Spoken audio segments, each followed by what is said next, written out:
এই ষড়যন্ত্র আপনাদের কোনো লাভ হবে না। লাভ হবে দিল্লির, লাভ হবে শেখ হাসিনা। অতীতে অনেক খেলা খেলেছেন, এখন কিন্তু জনগণের খেলা শুরু হয়েছে।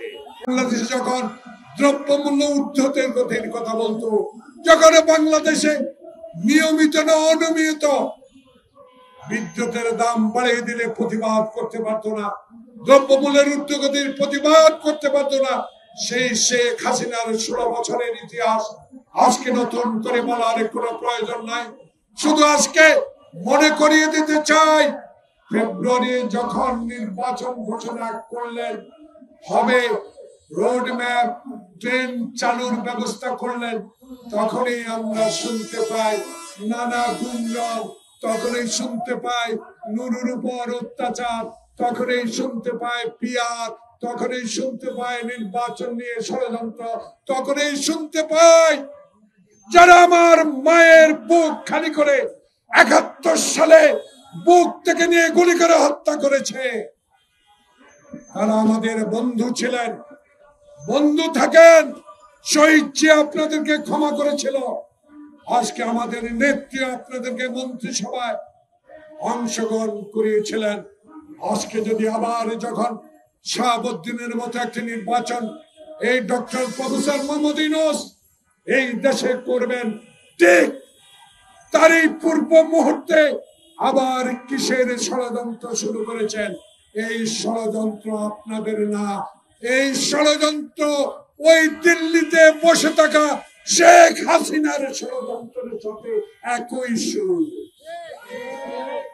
তাই আজকে গণতন্ত্র ফোরামের এই সভা থেকে একজন রাজনৈতিক কর্মী হিসাবে বাংলাদেশের স্বাধীনতা যুদ্ধে খালি পায়ে অংশগ্রহণ করা একজন যোদ্ধা হিসাবে বিনয়ের সহিত অনুরোধ জানাবো, যখন 18 কোটি মানুষ জুলাই আগস্টের বিপ্লবের পর তারেক রহমানের অখণ্ড সমর্থনের মধ্য দিয়ে বাংলাদেশে গণতন্ত্র প্রতিষ্ঠার একটা পথ সুগম হচ্ছে, সেই পথকে বাধা দেওয়ার আবার আপনারা ষড়যন্ত্র শুরু করেছেন।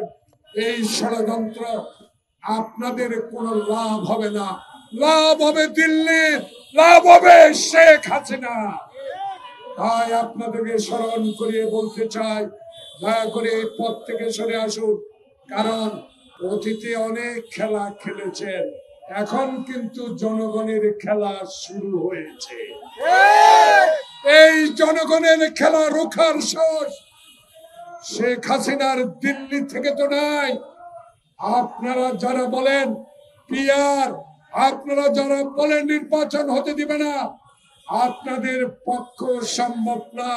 কারণ এদেশের জনগণ প্রফেসর মোহাম্মদ ইউনূসকে সমর্থন দিয়ে এই সরকার পরিচালনার দায়িত্ব দিয়েছে।